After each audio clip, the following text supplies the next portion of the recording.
Good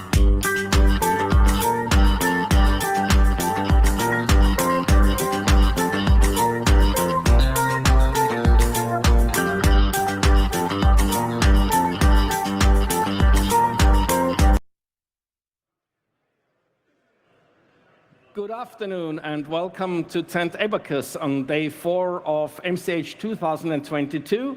We are still waiting for one of our speakers. He will be here any minute, second, week, day from now. While we are here, who of you is attending a hacker camp for the first time? Can I have a show of hands? Awesome. Are you enjoying it? Woohoo! Excellent. Have you signed up for it? Who has signed up for an angel shift yet? Show of hands, come on. Oh, come on, there should be more. There's still time to do. So please, please, please do sign up as an angel. It's very simple. You get wonderful, beautiful t-shirts. You get a warm meal for it. And if you're picking up one of the highly exclusive trash shifts, you even get a physical badge for your efforts. So please, please do sign up as an angel. We need more of those, and need any help that we can. Also, if you want to stay for teardown, you will get a meal, you will get fed, you will get water, and you will get a warm feeling of helping us clean up the event afterwards. So everyone's sleeping on the premises, right? No hotel guests. No, everyone's. So, show of hands. Who has been bitten by a mosquito yet? Okay. More than one bite? Show of hands. More than 5 bites? Ah, come on. Where are you all the time? In the tent? Well, from what I heard, our speakers almost there. We're just verifying the last few details, and then we should get going. Yeah, I think I don't have to defragment. Still good. Still places, still seats available. Right.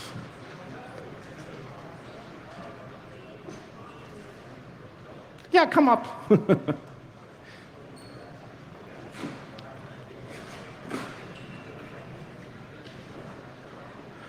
Oh yeah, if you have pre-ordered merch, please pick it up at the merch shop over there, because otherwise it would get sold to somebody else who hasn't pre-ordered.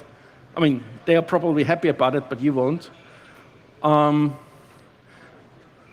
Also, unfortunately, there's no sitting on the floor, even at the back. So please find yourself a chair. There's plenty available, even up at the front with a good sight of everyone. Do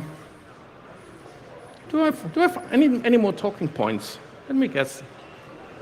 To apply sunscreen so the rain is dropping off your body more easily. That's also a good idea.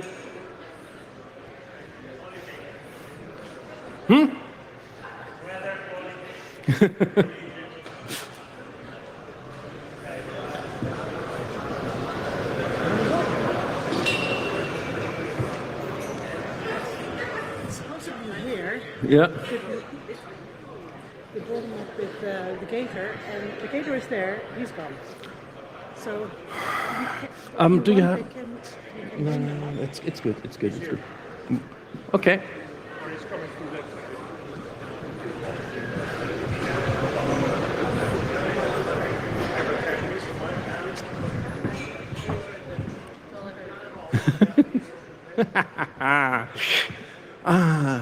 It's always fun when the speaker shows up a little bit late. But he gets cabled up, so we are ready to go. Hooray! Woohoo! Hi, man. So, without further ado,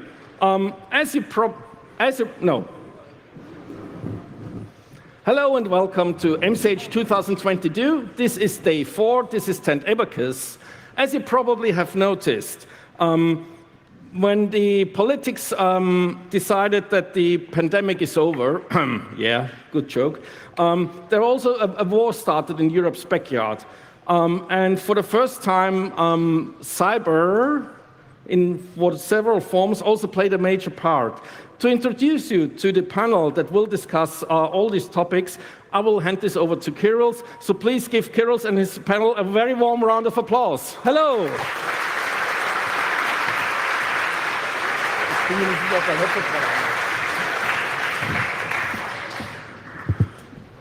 Hello, everyone. So, it's been a nine-year-old war, 9-year-long war. But it's been a full-on hell in Ukraine for full 5 months yesterday. That's 5 months and 1 day since the renewed invasion of Ukraine already. This is an important topic. This is not a fun topic, but it has to be discussed. We're here today to take 90 minutes of your time and discuss it from the cyber perspective, but also, of course, we cannot forget the sacrifice, the lives being given as well on the battlefield. Here today with me is Peter van den Houwel, security analyst from Saxion, University of Applied Sciences. We have also Chris Kubeka, who is CEO and founder of Hypersec Netherlands and Distinguished Chair for the Middle East Institute of Cybersecurity and Emerging Technology program. And remotely, we have Anastasia Vaitova, who is Head of Customer Solutions, Security Engineer at Cossack Labs. She's joining us live from Ukraine. Yes.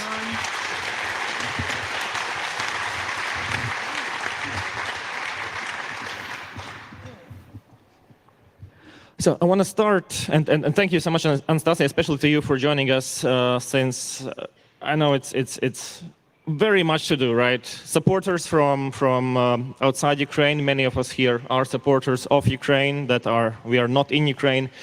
We have the privilege of taking a day off or a week off. People in Ukraine don't have that. They have to work every day to keep their country safe and secure. So I'd like to start with you, Anastasia.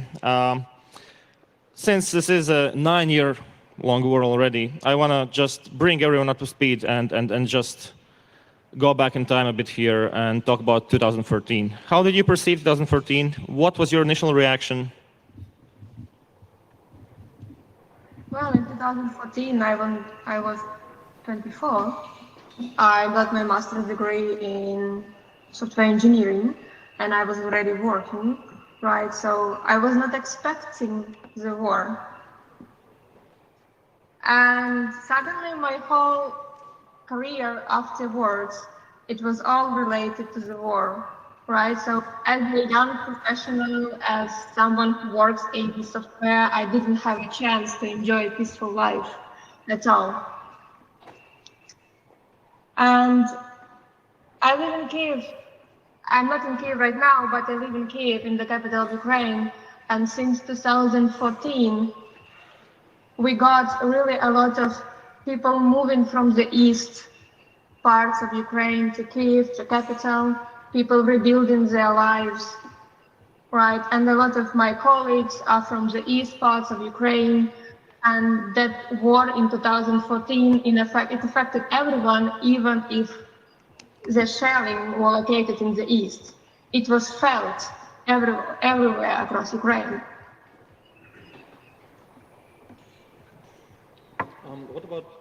What about you personally? Would you be willing to share some examples from your personal life, how that affected you? I don't know how you feel about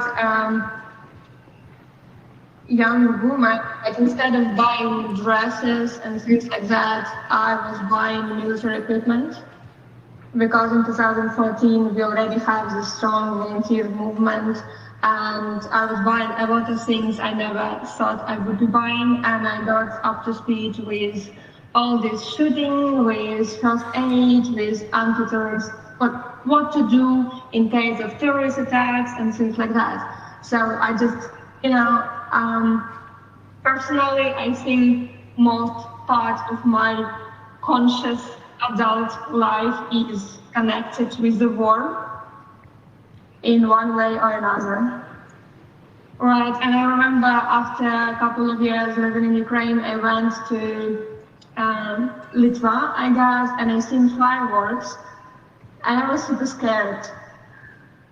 And again, I was living in Kiev, in the capital, so without all the shellings. But right now, in 2022, I don't know if I will be enjoying fireworks ever in my life, like ever, because I don't like loud sounds.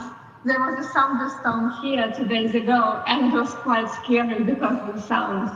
So yeah, personally, I think all Ukrainians are affected since 2014, and you're right, this is 9th year, and right now it's 5 months and 1 day of the full-scale invasion. We calculate every day.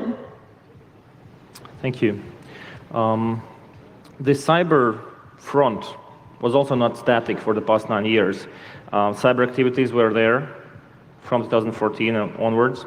So I'd like the panelists to chime in on NotPetya, Black Energy, all the other activities that the Russian hackers were conducting. If we could start by outlining what it is. I'm sure that 9 years is a long time for some of you. Some of you are around 18 here, right? So you may not be aware of the attacks. Maybe we can have a panelist that can outline that. Anastasia, would you be able to do that for us? Just a couple of words about what NotPetya is technically, what's Black Energy? Yeah, these are one of the named cyber attacks to the critical infrastructure in Ukraine and then over the world. These are only ones. I mean, I'm sure there were more of them, but these examples are well studied, and there are books about them. There are Wikipedia articles, basically Black Energy, and then later Petya, NotPetya, like critical infrastructure, malware kind of things that affected first critical infrastructure in Ukraine, especially with Black Energy. We had some kind of blackout or like brownout, how they call it. And then Petya, NotPetya has affected a lot of enterprise companies all around the world. I think if you don't know about that, I really recommend you reading a book about Sandworm. Yeah. So it's interesting how NotPetya initially masqueraded as a ransomware, right? But it turned out to be a government malware, destructive malware, that they had no intention of collecting any money from the victims. They just wanted to damage certain sectors in Ukraine. Peter, may I ask you to tell us briefly about your life before the 24th of February? How far do you want to go on that one?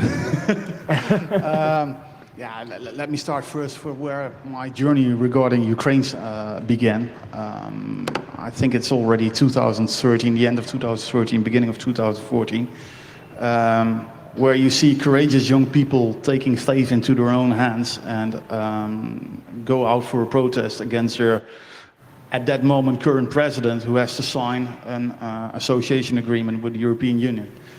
I was touched by that. You see young people fighting for something that we here in the rest of Europe take for granted, and that is freedom, and that is destination, that is more or less fair leadership, democracy, which wasn't the case back in 2014 in Ukraine. So I was touched by that, and yeah, I started digging into what is going on there, because I have to be honest, I knew little about Ukraine. Only the fact that we had a foundation in our small village that takes foster children over for the summer vacation and stuff like that. But that's it, that's all I knew about Ukraine. Now then, of course, in 2014, a really terrible disaster hit Dutch society as well. 298 people died in a really coward action of what I consider to be, yeah, it's clear, really clear that the Russian army was behind this attack. And yeah, of course, there is a rage inside you, and you know already that there is a war going on, but now it comes really close. It starts getting innocent people that are just flying over a country. So that's a fear the rage. And then you see in 2015, 2016, discussed it with Chris as well, an uprise of what I call a pro-Russian narrative on what I think this doesn't fit into Dutch society. You see certain movements within Dutch society getting fueled up. You see a certain narrative getting into the media. And that's for me where I started to dig into this and dig into this topic. What actors are involved? How do they hold up to each other? And then in 2016 we had the referendum in the Netherlands about the association agreement in Ukraine. From that moment on, I was actively involved with a couple of other people, gathering information about certain things that happen here. Till now I'm involved in that kind of stuff. And since 2018, and that's where I met Anastasia as well, I'm attending to the No Name conference in Ukraine, because I have a strong belief that we should at foremost, and even back then, support Ukraine on the pathway getting into the European Union. And from a cyber atmosphere, I try to be kind of like an ambassador, whatever you want to call it, but intermediary, to make the community here and there aware of each other and of each other's capabilities. And that's a short brief until... Thank you for that. We'll certainly take a minute near the end of the panel to talk about EU, Ukraine cooperation, and NATO, Ukraine cooperation as well. But to move on talking about the Cyberfront, we first need to answer a really simple question. Anastasia, I'd like to ask you the question. So, because you are the best person to answer that. How digitalized is Ukraine? Because many people aren't aware. Do you have digital services? How advanced they are? How long have you had them? Oh, actually, it's a good test for Ukrainians, because many people, since 2017, I guess, Ukrainians can go visa-free to Schengen area and many countries of European Union, so they can compare really easily. And a lot of feedback what I hear is that Ukrainian digital services are really, really sophisticated compared to some countries in European Union. So we have everything digitalized. Okay, not everything, not maybe the level of Estonia, but a lot of things are digital. We do have this DIA application. You probably heard about that. This is a mega application of Ukrainian government that allows to have in one application your ID, like a passport ID, your driver license, your COVID certificate.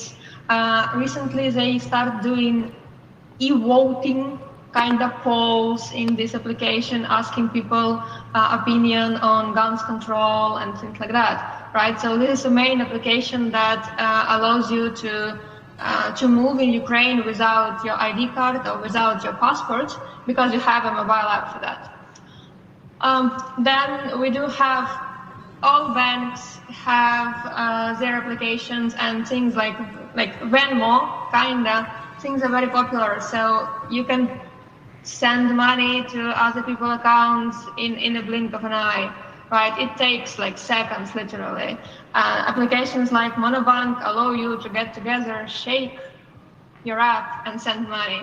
Again, it's not like some kind of new things. They're just super spread out, right? In many shops, you can pay with a PayPass. So I use my Apple Watch, and this is all I need. Pay for something. All the tickets, everything can be bought online. So typically you don't need to have a lot of papers with you. And I read this joke in Twitter, which is not a joke. About air raid Syrians. So when Russia launched missiles, we receive an air raid Syrian, which we call Trivoga. Trivoga means like emergency, some kind of.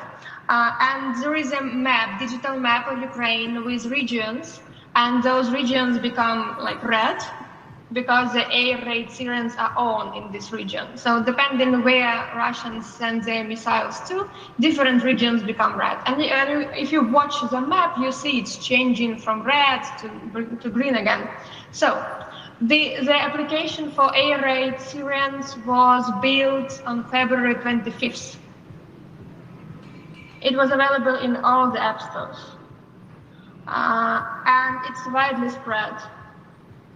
And a couple of days later, the delivery services, like food delivery services, got synchronized with this application. So if you're ordering food from KFC, for example, and there is air raid sirens ran in your city, your delivery will be paused during siren. And then, depending on the state, either you will get money back or the courier will arrive a little bit later after air raid sirens. So we are talking about this kind of digital life here. And of course, when many services are digitalized, everything can be broken, right? And this is why we're here. Yeah, but that is an amazing example not only of the digitalization and using technology to actually survive and try your best to live normally during such situation. It's also a great example of fast response. So one day after the missiles hit, you had the app. That's impressive. Chris, I understand that you were already busy helping Ukraine before the 24th of February. Can you tell us more about that? Certainly. So part of my background is I've dealt with one too many nuclear cyber attacks. And one of the things I was asked to do was there was a fear that one of either in production or decommissioned nuclear facilities would get hit by a cyber attack. One of which in Chernobyl, this had happened before, someone was able to hack the radiation sensor that showed online, and this was back in 2018, pushing a false reading up.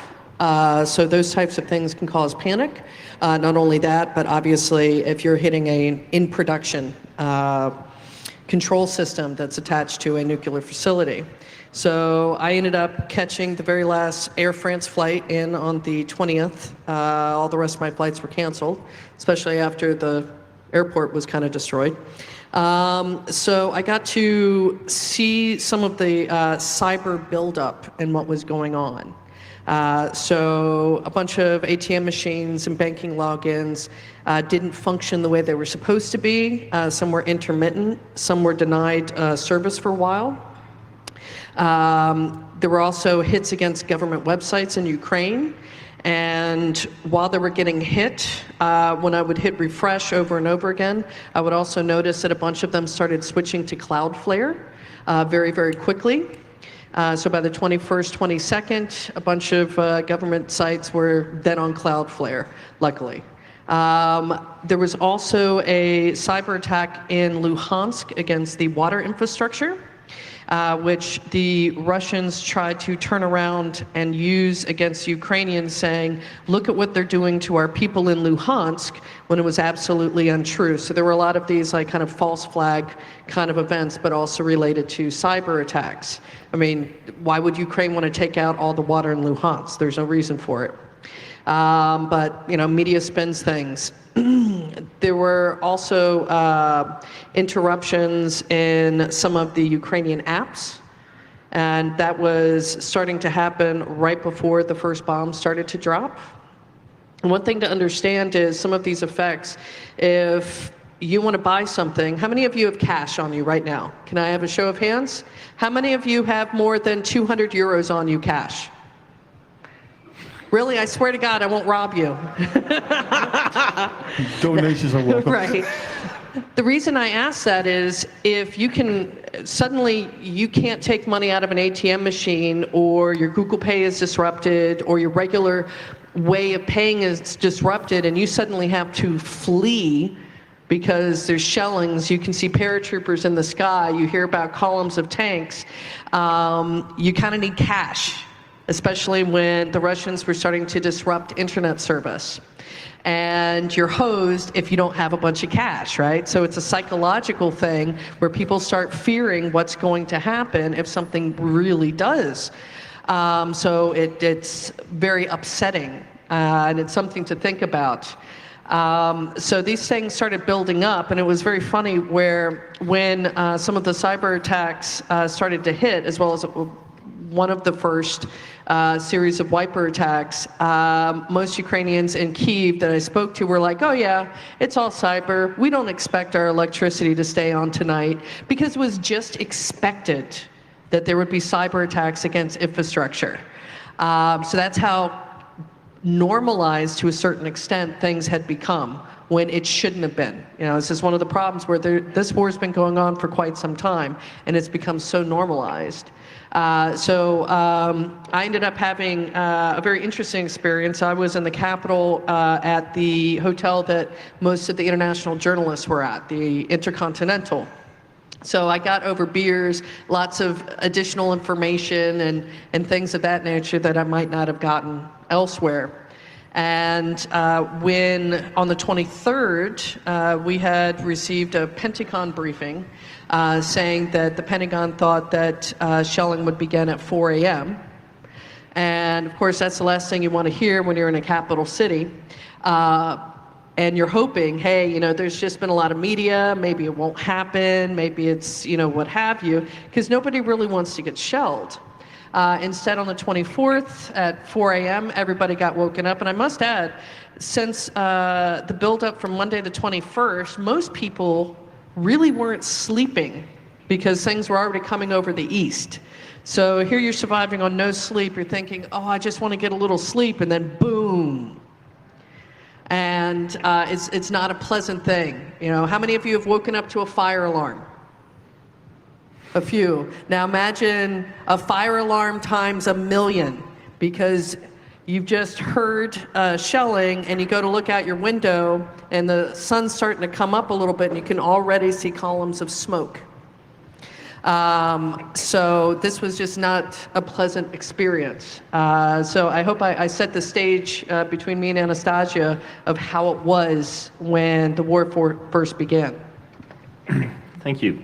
To continue on that note and help the audience here and online better understand the context, Anastasia, could you tell us about your personal 24 hours around the morning of the 24th of February? So the previous night and the morning. What did you do? Can you walk us through your time then? Sure. First of all, I totally agree with Chris. News were very disturbing for a couple of days already, right? And you remember there were news about the Russians will attack in February 16th, which didn't happen. So everyone was like relaxed for a day, but then again, news started piling up. And yeah, many people didn't have enough sleep. And we were like, it's some kind of very anxious and disturbing expectations of something you really, really, really don't want to happen. And part of your consciousness understand that there are real risks, but another part really tries its best not to think about it. You know what I mean? And on February 23, I was working and I seen some friends in the evening, and I got back at home and I continued working because the news were pretty disturbing. So I was not feeling relaxed. I was not feeling ready to go to sleep. I was working until I will feel, you know, as tired that I will just go and sleep. And I ended up like near 2 a.m. or something, which I decided, okay, so it's February 24th, 2 a.m. Kyiv time. I decided, well, enough, let's go to sleep. I got into my pajamas and I tried to sleep, but I was scrolling Twitter, I was reading news. And it didn't actually help, because at some point they closed the air the airplane space above Ukraine. And this was a sign we know really well from 2014. This is a sign of disaster. This is a sign of plane. This is a sign of shelling. This is a sign of missiles. So after this news, I was like, okay, it looks like something will happen tonight. And I didn't catch any sleep at all. On some point, again, I was reading news and I seen these meeting in OUN and Putin saying something, and then my Twitter feed start saying that, hey, Putin has declared war. And I was like, well, maybe it's someone overreacting. But then this news continued to, the same news continued to repeat, and I was like, okay, looks like we're in real trouble right now. It was near 3 a.m. or 4 a.m. Kiev time, and I got from the bed, no sleep, remember? And I decided to finish packing my bag, because my bag was already pre-packed. Because for months before February, all Ukrainian media, they were sharing the stories how to pack your panic bag, what do you need to have as a first aid kit, how to make sure that your shelters at your house are okay and safe, how much water do you need, and things like that, right? So it was not like out of the blue. So I decided to finish packing my bags, and I was packing everything, and near 5 in the morning, I heard first explosion. And first I was like, well, maybe it was something else. Who knows? Kyiv is a large city. Things happen during the night. But then I heard the second explosion. And I was super scared. I wear my Apple Watch all the time. And later I've seen my heartbeat. And it was like, 80, 80, 80, 180. Yeah. Hearing missiles hitting your home city is not the best experience ever. So I finished to pack my bag really, really quickly. I called my mom. My mom was already packed because she was expecting something. And I told her, hey mom, so this is Kyiv, near 6 a.m. 5:30, 5:40, something like that. I called my mom and I told, hey mom, please leave right now. Take your bags, take your dog, leave. Because the city will be jammed in hours. And the city was jammed. And then people who were trying to leave later in the morning, around 8 or 9, they stuck in a traffic jam. They could spend hours trying to get from the city. Kyiv is a huge city. It has like 4 million people, 3.5, including all the agglomeration. And it's situated in 2 banks of the river. So people who were trying to escape from another bank, they spent really hours in traffic jams in Kyiv. Right, so I told my mom to go, and it was a wild decision. And then in my company, we were also prepared. So we had an evacuation plan, we had an evacuation point, and we just wrote everyone in Slack in 6 a.m. saying, hey, who is ready to go right now, gather here and here. And we waited until people start gathering. And we packed some food and some water, and we packed cars, and we drove away in the morning of February 24th in several groups, moving into different cities on the west side of Ukraine. And my group consisted of 3 cars, totally packed. People, cats, children, bags, absolutely packed. And we were trying to find safe routes, and now imagine millions of people are driving away, millions, right? The roads are jammed as well.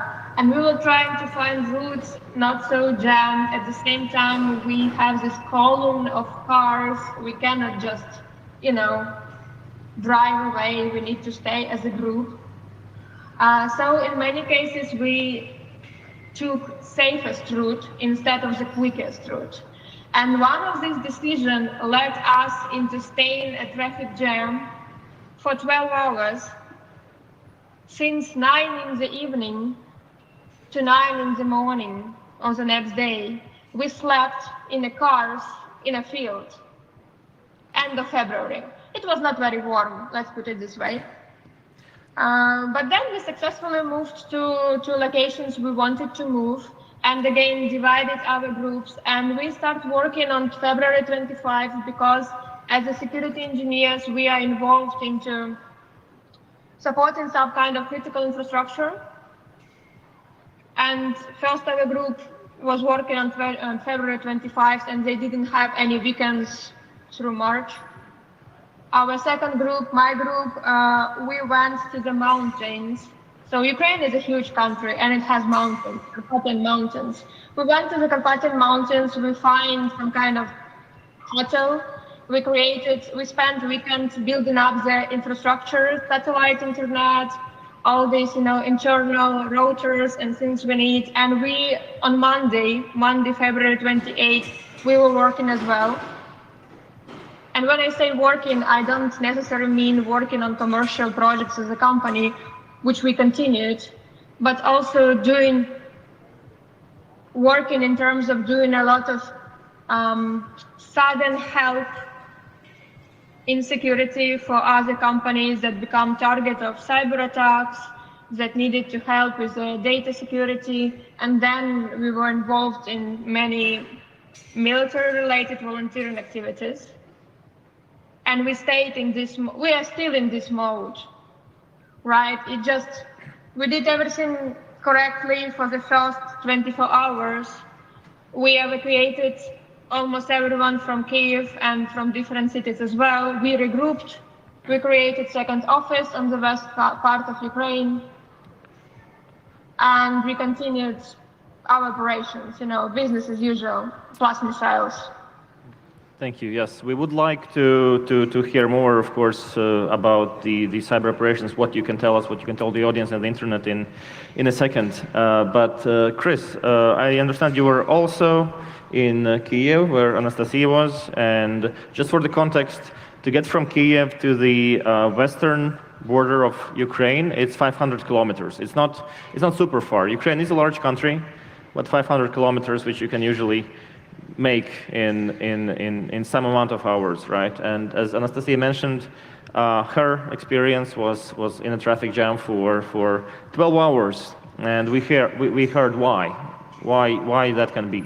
Because the largest traffic jams that I experienced in some of the bad countries with bad infrastructure are not 12 hours, but in war, of course, it's really hard. Which is also why Anastasia can't join us here physically today, because traffic is still quite unpredictable.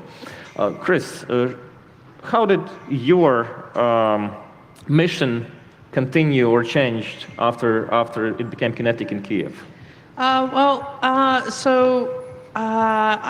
We decided to leave Ukraine, and we saw that the traffic jams were building up. We had waited for some other people to evacuate, but unfortunately after loading them up, they panicked, took all their luggage off, and somehow thought that they were going to hitch a ride even though they were American and did not speak Ukrainian. So I don't actually know what happened to them, but it gave us time to grab 8 Romanians who had no idea how to get home because their employer wouldn't answer their call when everything happened. So it worked out, and we decided to go a southern route and over initially a bunch of farmers' roads. And we actually got stuck in one of those roads in mud, but we were trying to avoid the traffic jams and also, as Anastasia said, take the safest route, not the shortest route. We wanted to stay away from any sort of military targets. The first time we were going to take a break, we had 2 vehicles, a Sprinter bus and a car. So we had 26 people with us, with kids. I'm not used to kids. They never let you sleep. But we were going to take a break south of Kyiv in one of the next sort of biggest cities. And I had a Dutch friend tracking me via GPS. And right when we were about to pull in, he goes, "Don't go to that town. Bombing is imminent." And so we immediately turned right, and in less than a minute, they started shelling that entire town. So we would have walked right into a bunch of shelling. And we drove for about, I want to say 22 hours the first evening, going through these villages and so forth, finding out that the Wagner group had actually planted people in some of these villages, trying to set up checkpoints. We found propaganda leaflets, and I even took a picture of the truck that was dropping propaganda leaflets, which was inviting the Ukrainian people to welcome the Russians with open arms, which I think they underestimated the Ukrainian people quite a bit. And we ended up finding a hotel in the middle of nowhere, not usually open, but far away from everything, because we're hoping we wouldn't get bombed, and then trying to go over the border. And we chose the Syriet-Romanian border. And when we got there the next day, there was just a huge traffic jam. I think there was something like 9 kilometers of traffic just to get up to the border. And there were reasons for that. I found out later I think the next day, was that the Ukrainian Border Patrol had been hit by a wiper virus. So what's important to remember is when you're trying to get over a border, Ukraine had an exit procedure, like many countries do. And they were also checking to make sure that you were eligible to leave, if you weren't actively conscripted or not. If you're medical personnel, they wanted you to stay. If you were going with your children, they wanted to make sure that those children were actually yours, which is kind of a good idea, right? But again, if you're fleeing, even though the Ukrainian government, like many governments, say, hey, prepare, do this, do that. Well, many people were hoping it wouldn't happen, and some did not prepare. So if suddenly your neighbor's house is on fire, or part of your house has been blown apart, you might not have that go bag with your children's birth certificates, or your passport, or things like that. So obviously the Ukrainian Border Patrol did not want to let anybody take children. Well, because of the wiper virus, they were down to literally pencil and paper, only letting one car through. And so if you saw some of those pictures of kilometers and kilometers of traffic along some of the borders, that's one of the reasons why it was slowed down. And it caused a humanitarian crisis in and of itself. The border crossing that I was at, one woman froze to death because there was 2 petrol stations, one on each side, and she was waiting in a very long line to use the bathroom, and it was very cold. So she froze to death. I mean, we ended up sleeping in the Sprinter van. Again, the children did not let me sleep, but they're wonderful children. And because they had already restricted the sale of petrol when the war started, we could only keep the heated seats on. For myself and Misha, we were trading off driving while everybody else tried to sleep in the back, but we couldn't keep the heat on because we might not have enough fuel to make it if we had to stay any more days in that traffic jam. So we were fighting to make sure we had just enough heat to stay awake and keep moving while everybody put together their jackets and slept in a big pile to try to keep warm because we didn't want to die of hypothermia. So it was very striking. It might sound cool, but in reality it's not. I'm now the first person to discover a Geneva Convention violation through the use of cyber, and that was at the Ukrainian Border Patrol when I went public with what happened. Sounds cool, but I've seen the human effects. People had to try to walk across the border because they didn't have enough fuel. There were mothers pushing babies. There were people in wheelchairs. There were people barely walking through, and it was cold. It was snowy. It was icy. It was unpleasant. And because they could only process one car at a time or one person at a time, people lined up at the border. Luckily, when he got close enough, within half a kilometer, they tried to give people tea, but there was no place to sleep. There was no place to keep warm. And you were just standing there if you weren't in a car, all because of malware or Russian wiper virus. Thank you for that, sharing that experience with us. Peter, what was the first thing that came into your mind when you heard about the missiles landing in Ukraine? What did you think? What did you feel? Yeah, you saw an uprise of activities going on for weeks, but yeah, I was bluntly naive to believe that Putin would be that stupid to make such a move. So you keep in mind that, yeah, he wouldn't be that stupid. Although you see an uprise of troops on the border of Belarus, Russia. Still remember the day before the 24th, I had the positive COVID-19 result. So I felt already really shitty, like if something happens, I'm bound to the house because of restrictions. And yeah, indeed it happened. I saw it really quickly in the morning because I really slept well already for weeks. So when the first message is coming in that they're bombing Ukraine, what you first do is start contacting people like Anastasia, friends you know from the con, friends you know from Ukraine, how are their relatives doing? And for me, the days after were like that, contacting if everybody's safe, what is their position, what information can I get from them to the country or even get to a safer part of the country. And yeah, that was for me the weeks after. But at most it was disbelief. How can, in 2022, such a world leader, we now consider to be a blatant dictator, can make such an action and can affect so many lives? 5 million people are now displaced within Europe. In the Netherlands, 17 million. That's 1/3 of and you can take other countries as well. Imagine yourself that, like Anastasia described as well, that you get the message that there are bombs dropping on your country and you have to grab as much as you can and you have to leave your house, not knowing where you're going, not knowing to a country if you can speak the language of, how the weeks upcoming, even months upcoming. So my first concern in the weeks after were really about people. I got a request from a professor from Kharkiv, can you please take care of the daughter of my wife and his son? So we did.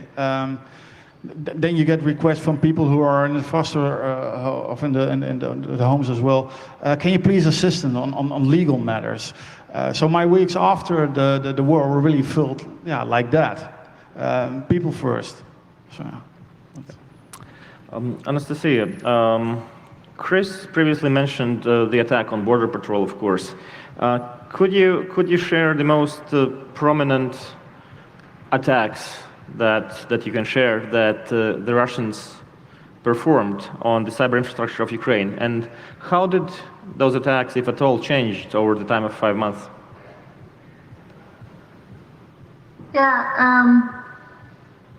To talk about this, let's spend 30 seconds on my background.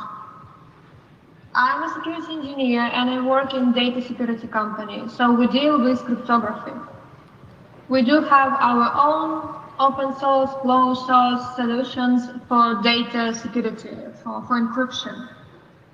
And we often build security solutions that involve different kinds of encryption, anonymization, tokenization, secure communication, yada, yada, yada, yada. So our experience is related really a lot to companies whose data was a target of cyber attacks, right? For the first months, we've seen crazy things, how Russians attacked non-military targets, just simple commercial companies, just because they can. I remember a call that lasted 9 hours together with our engineers and the engineers trying to do incident response, trying to understand what was hacked, what data, like how data was corrupted, if there are backups, what should we do, how they should reset the infrastructure, because we strongly advised, to wipe the server and to set up a new one from scratch. We've seen attacks on, and these are not military-related companies. These are not critical infrastructure companies. These were companies with just funny names, some names were related to some governmental services names. So it feels like people who attack those companies didn't really understand what they are attacking and why they are attacking.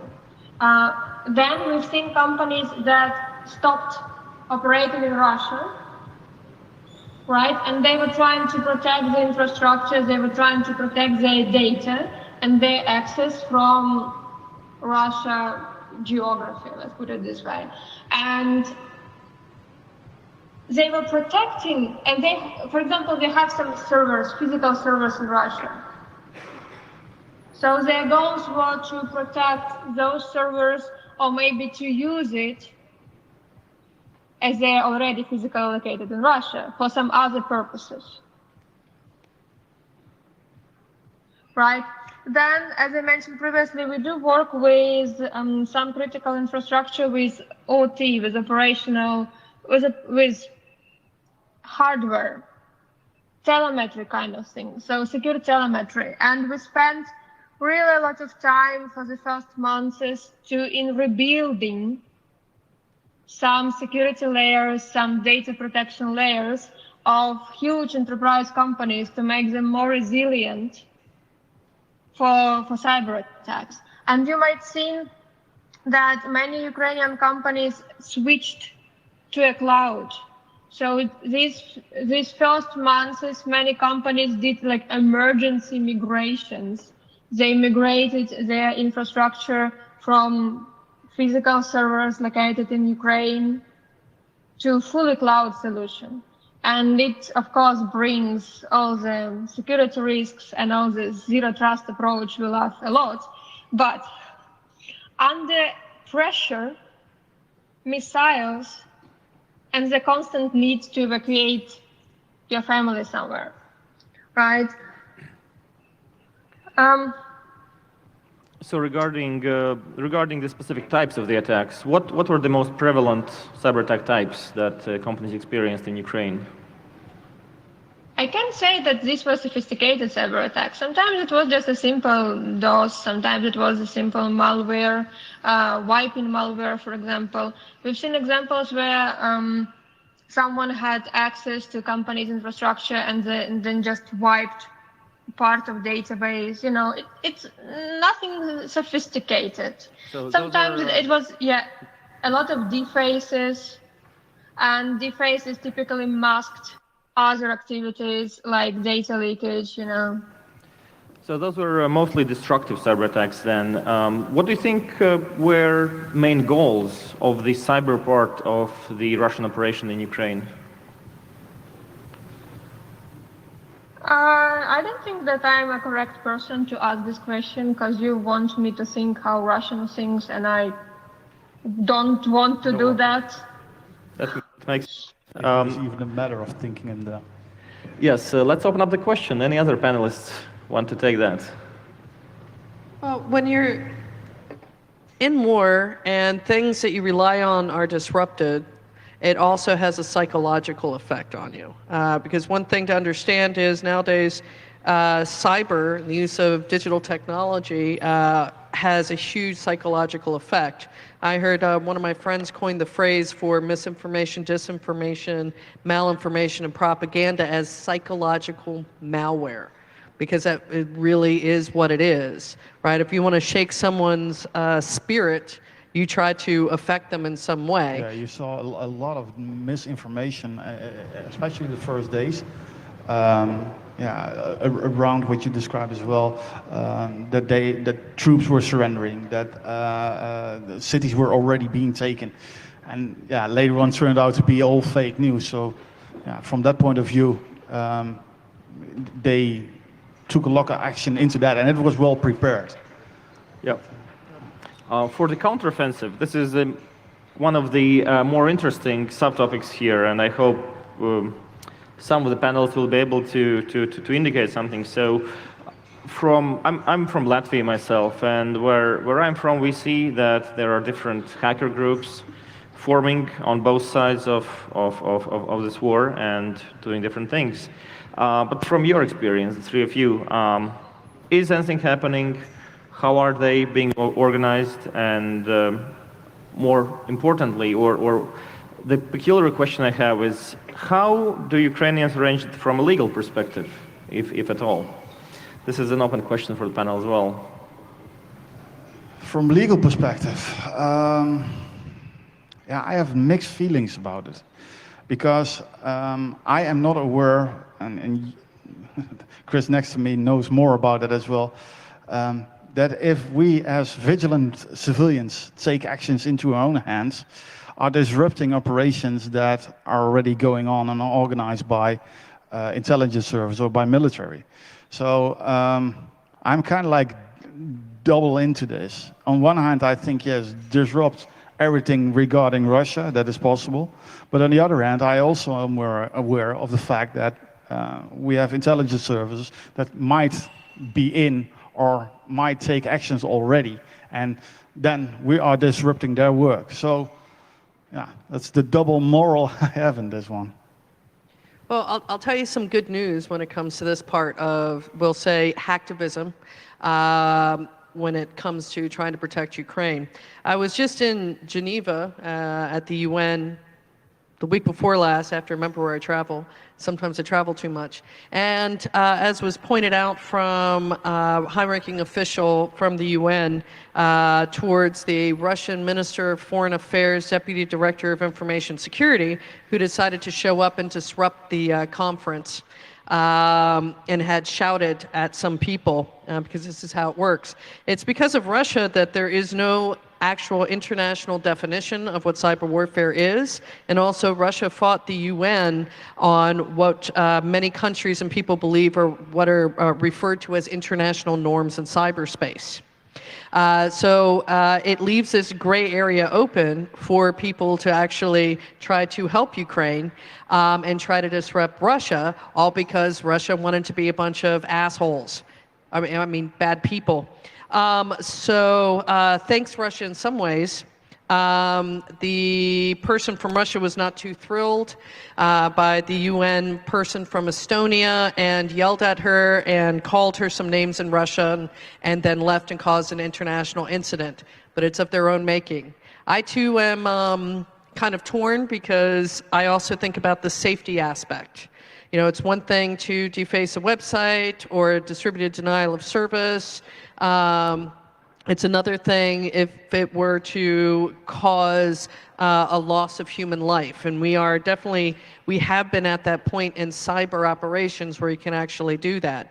So I too have mixed feelings. I love the fact that the Kremlin's website was completely defaced, but also hope that it doesn't affect civilians in Russia, because there are some people in Russia who do not agree with this war.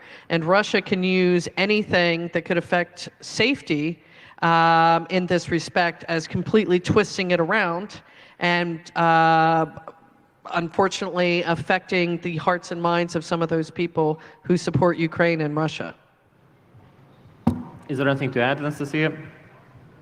Yeah, you know that starting from February 25th, probably one of the first days of full-scale invasion, in Ukraine we have a law that legally allows Ukrainians to kill occupiers without any legal consequences.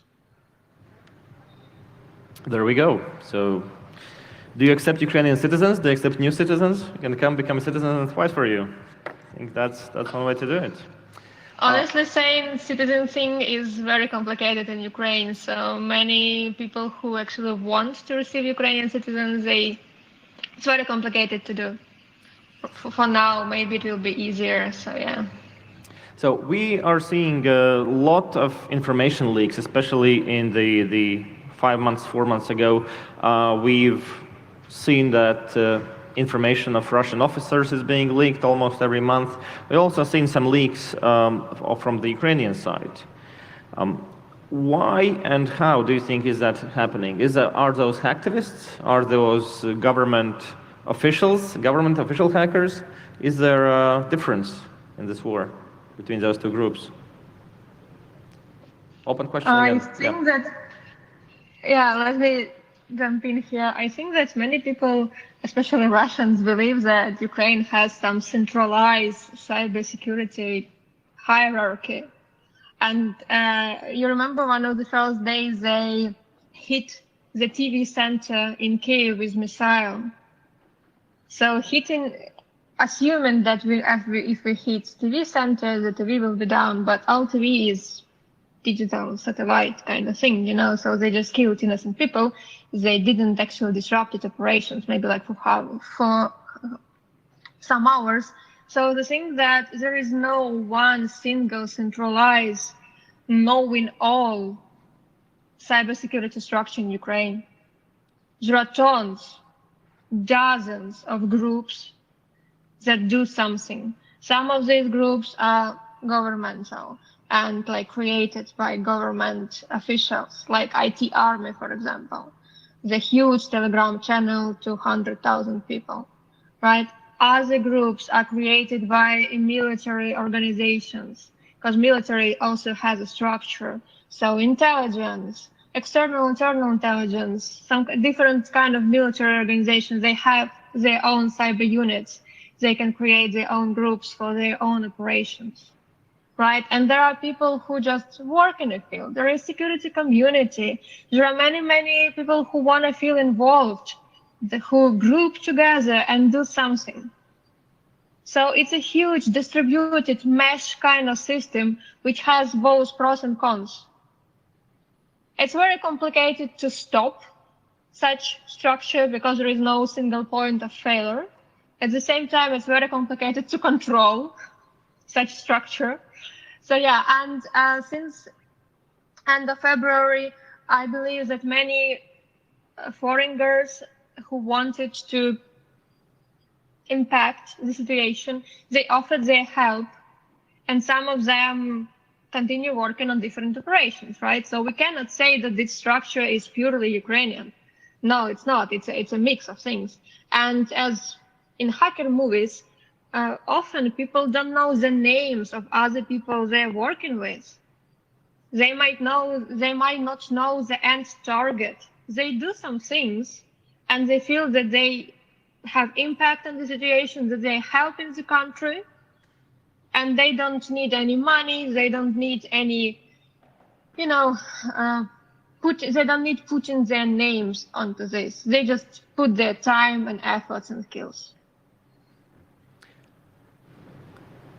So I understand, according to my knowledge, both in the occupied parts of Ukraine and the free parts of Ukraine, the internet is up and running, not flawlessly, but well enough. Open question once again to the whole panel. Why do you think that is? How does that work? And why is it allowed to work? Why is the internet up? Yeah, I have my own views on it. One of the reasons why I think that the internet was kind of allowed to stay up to a certain extent is because Russia kind of enjoyed the fact that people were documenting this war on social media. This is the first war that's really been documented all over the place on social media.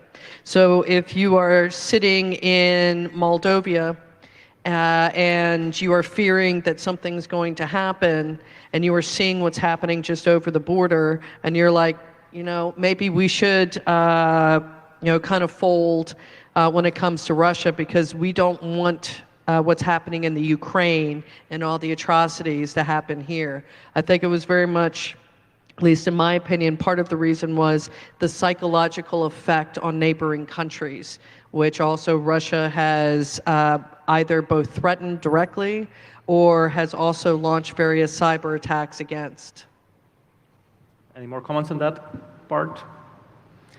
It's very easy to destroy infrastructure with missiles. Right, couple of missiles in certain places and you can physically destroy part of infrastructure, but it might be not so easy to destroy these kind of state infrastructures with cyber attacks. Yeah, what I also think is it's already since 2014 that this is going on. And if you look to the Ukraine situation, I can imagine myself that they were prepared for such an event coming. So their infrastructure was already on a certain level prepared to such an invasion, I think. So yeah, that's what I consider to be the reason why it's still up and running there. So 4 days ago, the occupiers have started blocking Google services in Luhansk and Donetsk. Any thoughts of that in relation to the internet being available in general? What's their goal there? Control the narrative. Russia also instituted a fine against Google in Russia because it was serving up Google News that the Kremlin did not agree with. So if you can control the flow of information and only push your agenda, because there's no more free media inside Russia. There's none. The last channel ended just after the start of the war. So control the narrative. There is this great paper that was written by a guy at a Dutch university. I'm terrible with names, can't remember it for the life of me, but it is called The Dictator's Guide to the Internet. It's about 20-some, 30-some pages, double-spaced, and it is a playbook, about 10, 11 years old, about how dictators can control the internet. I highly recommend it. It has a weird URL, but it really is that. But the Dictator's Guide to the Internet, and it's almost like a playbook of shutting down certain services, controlling the media, allowing your version of social media to stay up while blocking out other forums such as Twitter or LinkedIn. Fun fact, several years ago, Russia actually made LinkedIn illegal. So to communicate with some of my friends who worked at Kaspersky, I had to set up a special email account just for our communications because Signal also didn't work and a few other things. So it really follows that guide. So those can be some of the reasons to control that narrative. Yeah, and it's easier to do when you have occupied the territory. My point is that cyber attacks have limited scope on such huge infrastructure as internet, as mobile network, as critical infrastructure. But when you have missiles or you are physically on this territory, you can do more things. That's why I really like the initiative of Squad 303. I presumably my co-fellows here on the table know them as well. It is a service where you can send people in Russia information like, you know what is going on. And I did it as well, and I had some really interesting conversations. Most of them swearing at me like, yeah, you're just a Nazi culprit or whatever. But I also had a couple of conversations where people actually said that, yes, we are aware of the situation and we are organizing ourselves. And of course, the true worthiness is hard to determine, but yet still this little hope you have within Russian society that some bright mind maybe take up some action against the current dictatorship going on there. But that is a really nice action to start a conversation from human to human. There's no lot of tech involved in that. Everyone can do it. You can even ask your mom to do that.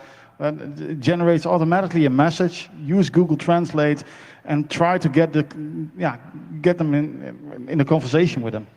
So that's. Now, before we move to the final part of the panel, where we talk about what should happen next and how can we help further, a question for this part of the panel. On the cyber front, do you think Russians have achieved their goals so far? No, and it never will be. Yeah, everyone agrees. Okay, no, easy and sweet answer. No, you already see that the first stage of the reason why they started this war was a quick move towards Kiev. Yeah. And on everything they failed. And that has many military several reasons for that. Logistics, corruption, material, the strongness of the Ukrainian army, because after 2014, after Yanukovych completely ripped that army, the army was completely rebuilt, and also according to modern standards. I'm not going to address it, but yeah, he made a fatal mistake that he could overrun, and you see that as well. He was also misled.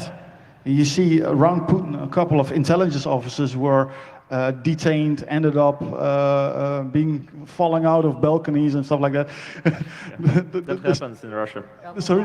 That happens in Russia. Yeah, the Russian tradition. But on that you can indicate as well that Putin was completely misled into this war. But now he stepped in, and now what you see in the past few months, that destruction is his only goal. Destruct as much of Ukraine as you can. Because his real fear is not Ukraine as a country, not Ukraine as a member of the European Union, not Ukraine as a NATO member. No, the success of Ukraine is Putin's biggest fear, because then Russians see what happens to Ukraine can also happen to us. Yep. No, I agree. I mean, definitely he underestimated Ukrainian farmers picking up tanks and towing them away. But also he was surrounded by a lot of yes men. I mean, if you're around Putin, you'd kind of be afraid of being around Putin anyway. And I think more people have died falling out of balconies who are government officials and of COVID at this point. So I don't think it has achieved the goals that they intended. They had intended, for example, to strike fear into some countries as well. And that hasn't quite worked out. In Georgia, there's one of these areas, they kind of refer to as breakaway, South Odessa. And just before a new leader was voted in, the now previous leader said, we're going to have a referendum and join Russia. And right before the referendum, a new leader was voted in, and they're like, no, we don't want to be part of Russia. We're fine the way we are. Because you know what? Russia's not going to have our back. Russia's not going to be able to pay for stuff.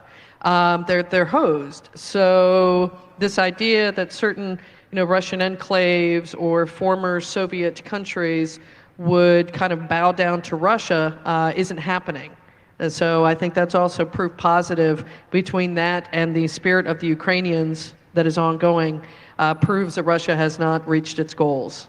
Thank goodness they haven't. Chris, you touched international aspects here. So, Peter, you would be a good person to state your opinion on what do you think Ukraine needs internationally moving forward? I was in Lviv in the beginning of June. Met up, of course, Nancia, we drank coffee. And I've spoken to the guy we handed over the medical gear, Mikhailo.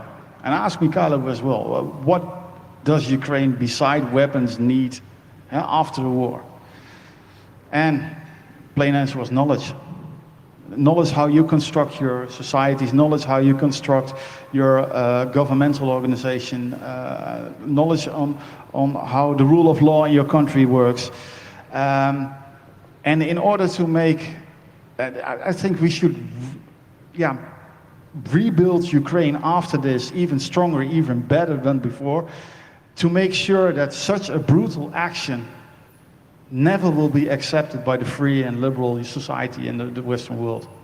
We won't let this happen. We promised ourselves after 45, this will never happen again, and we should stick to that promise, no matter what. And from that perspective, I think, and especially for people here in the room, I think we should support Ukraine with whatever we can. Whatever you can do to make this turn into a better outcome for Ukraine, do it. So what should Ukraine do after they win the war? Make sure they never come again. Build a real freaking wall on the Russian-Ukrainian border as high as it can, because they will come again. And become resilient, become stronger than ever before, and with the help of all the civilized countries, I think we can get them reach that goal. Any more thoughts on that in the panel? Well, I think a couple of other things are going to be required, such as tech diplomacy. I think this is a real good opportunity from the digital world to rebuild things. To give you some background, a lot of farming equipment is still made in Belarus, and that was one of the places that a lot of Ukrainian farmers would buy their gear because it was less expensive than, say, a Caterpillar tractor or something like that in the US. So looking at cybersecurity portion, definitely. Looking at the laws, like you mentioned, especially in regards to privacy, because a lot of the data leaks have been done to try to get surveillance and information on people. Looking at agricultural technology, because a lot of the fields have been really badly burned and destroyed, so they're going to have to be redone. So more efficient agriculture is going to be needed. Ukraine has for a very long time been the breadbasket of Europe, and now it's also the breadbasket of Africa and parts of Asia. Now that's been disrupted. So they'll need much more modern farming techniques and a way to cut off farming supplies and agricultural supplies from Belarus completely for the next season. And it also gives this opportunity to even add more digitization where required, because the Russians will not stop. I mean, if you look back in history, I remember when my grandmother and her family had to leave, they had to live through a famine in the 1930s in Ukraine, and then when World War II happened, so they went to the US. But since then, we have a real opportunity to make Ukraine a powerhouse.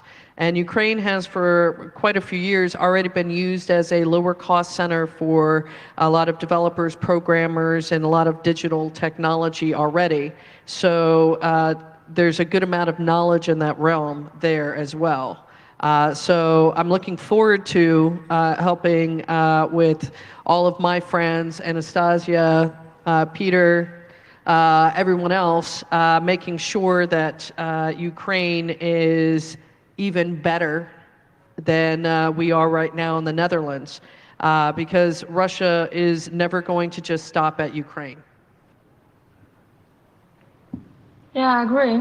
And I think that every extreme situation, it requires some extreme efforts, right? And many people in Ukraine in different industries, including cybersecurity, right now they gain very unique experience. Unfortunately, but they gain very unique experience that after the war can be used, for better goals, for improvements, for collaboration with different companies, for collaboration with different countries, to create something more valuable. Because what we see right now is a mix, at least from my standpoint, is a mix of digital and real world, and how it all work together. Yeah, right now it all works together in a military context for our victory, but in few months, in few years, this can lead to normal usages, peaceful time usages, because unfortunately every war has impulse to create something new, some new technology, to build something after war, right? So my final question for all the panelists is, what did you learn during these 5 months that can be applicable in peacetime? Are there any best practices that you can share with us? Freedom is not for free. I think the biggest mistake the NATO/Western European countries made was that after the fall of the wall, we thought that we could cut budgets on all, and especially if we look to, not for the United States, but especially the Western European countries, they cut it on budgets for defense. And we now see the impact. We don't have a military answer to such a geopolitical situation. That should be, for what I consider to be the Western European countries, lessons learned.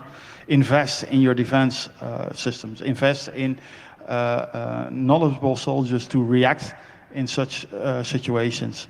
And that's why I say freedom is not for free. Yes, you never hope you will have to use your military interaction, but in such a situation, you rather want to have them well-trained, well-equipped to act on such brutal actions as this dictator is now showing over Europe. And what I learned as well is that under pressure, everything's become fluid. We saw a lot of legislation because, for example, Ukrainians were allowed to travel into the European Union to be a tourist. And because of the situation and the urgent situation at the Polish border, we could arrange so quick, so magnificent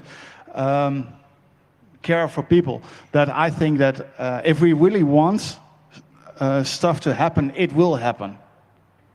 As long as you believe in the core values that you have. And that's something I also learned, that if you really want, you can do it. Thank you. Chris?